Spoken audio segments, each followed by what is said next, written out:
사실 관심 없는 걸 알려면 관심 있을 때 여자가 하는 카톡을 보면 제대로 알 수 있어요. 자, 이 카톡을 한번 봐보세요. 딱 이 카톡을 보면요, 상대는 나에게 관심이 있어요. 나는 무슨 일 하는지 안 궁금해? 라는 게 상대가 나를 기본적으로 더 알아줬으면 좋겠다는 심리거든요. 솔직히 우리 모두 마찬가지지만 상대에게 큰 관심이 없으면 상대가 뭘 하든 알바노예요. 하지만 관심이 가게 되면요, 상대에 대해 더 알고 싶고 또 나를 더 알려주고 싶은 게 바로 인간의 본능입니다. 자, 이분이랑 나눈 추가 카톡 내용을 한번 봐보죠.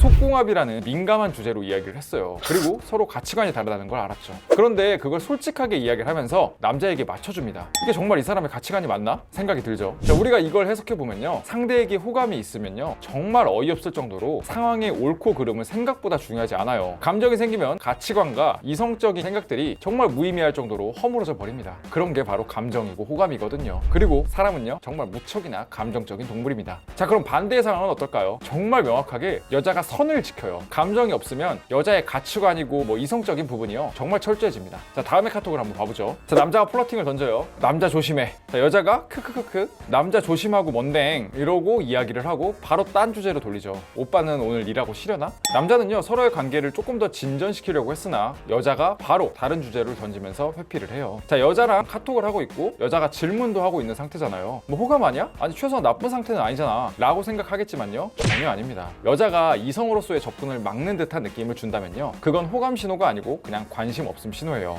다음 예시를 하나 더 봐볼게요. 생일 축하의 카톡이지만요, 내가 좀 바빠서 이제 연락 주네 히 라고 여자가 카톡을 썼죠. 이 카톡이 대략 10일 정도 만에 온 카톡이에요. 진짜 냉정하게 말해서 동굴에 갇혀도 카톡을 하는 게 여자예요. 연락이 왔다가 중요한 게 아니고요, 그냥 이 남자는 이 여자에게 10일간 아무 생각이 안 나는 남자라는 겁니다. 여자의 관심 없는 신호 중에서 아주 명확한 건요, 바로 지 꼴리는 대로 연락을 한다는 거예요. 왜냐면 그렇게 해도 자기가 잃을 게 단 하나도 없기 때문이죠. 사실 조금 더 솔직하게 이야기 드리면 저도 그렇거든요. 관심 없는 여자다 막 대답하기 싫은 친구들 있잖아요. 그러면 그냥 제가 대답하고 싶을 때 대답을 합니다. 원래 사람은 무언가의 가치를 느끼지 못하면요, 그냥 지가 하고 싶은 대로 해요. 냉정하지만요, 그게 사람의 본능이기도 합니다. 자, 우리는 지금까지의 실제 카톡 예시를 통해서 명확한 기준점을 알아냈어요. 바로 호감이 있다면 상대방은 자신의 기준을 그르치면서까지 우리에게 맞출 것이고, 호감이 없는 상황에서는요, 자신의 선을 명확하게 지킨다는 거예요.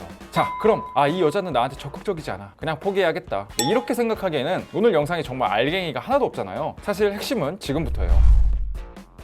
실제 여자를 만나는 과정을 보면요, 맨 처음에 카톡처럼 막 나를 알아보려고 하고 나에게 맞추려고 하는 경우가 진짜 생각보다 별로 없어요. 이건 정말 운이 좋게도 나의 어떤 면을 상대가 매력적으로 인식한 거지만 저 역시도 이런 경험 자체가 매우 드물어요. 상대가 나한테 호감을 느낄 때에만 저런 반응이 나오는데 여자를 그래도 적지 않게 만나본 저 역시도 이런 경험 자체가 솔직히 매우 드물다는 건요, 우리가 여자랑 연락하는 기본 상태는 상대가 적극적일 리가 거의 없다라는 거예요. 이게 팩트예요. 여러분, 마법과 환상은 없습니다. 이 상황이라는 걸 알면요, 우리가 해야 할 건 되게 명확해요. 대부분의 시작점은 제로 상태라는 것. 그럼 여기서 우리가 어떻게 여자랑 대화를 운용하느냐에 따라서 결과가 호감으로 갈 수도, 아니면 상대가 철벽을 치게 만들 수도 있다는 거죠. 결국 상대가 관심을 가질 만한 무언가의 후킹 포인트가 필요합니다. 이 후킹 포인트들을 많은 분들이 궁금해하세요. 사실 여자랑 반복적으로 대화를 많이 하다 보면요, 했던 이야기 또 하고 했던 이야기 또 하거든요. 그 상대만 바뀔 뿐이죠. 이걸 반복하다 보니까 어떤 공식이라는 게 발견이 되더라고요. 그건 바로 틀깨기입니다. 자, 가령 이런 거예요. 여자랑 대화를 해요. 뭐 밥 먹었어? 뭐 오늘은 어땠어? 힘들지 않았어? 뭐 이런 전형적인 이야기를 하다가 그냥 갑자기 이런 이야기를 해보는 겁니다. 근데 갑자기 궁금한 거 있어. 그럼 여자가 뭔데? 뭐 이렇게 이야기를 하겠죠. 뭐 이상형이 어떻게 돼? 그럼 여자가 갑자기 뭐 이런 이야기를 하다가 자기 이상형은 어쩌고저쩌고 이야기를 할 겁니다. 그럼 거기서 그건 안 돼?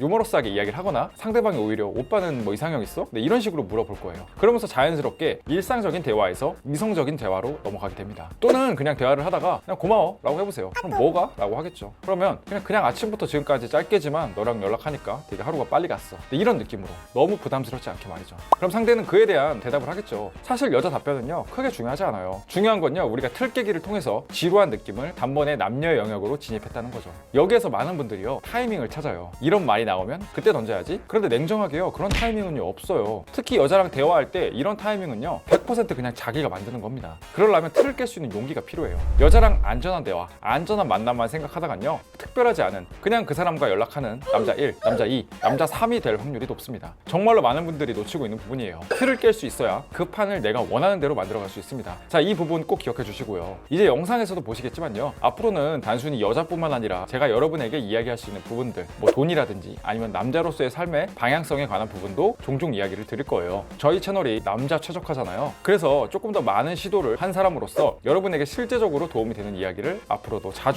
진솔하게 이야기하도록 하겠습니다. 네, 오늘 영상이 여러분 마음에 드셨다면요. 구독과 좋아요, 그리고 알람 설정, 그리고 댓글까지 꼭 한번 부탁드리겠습니다. 감사합니다.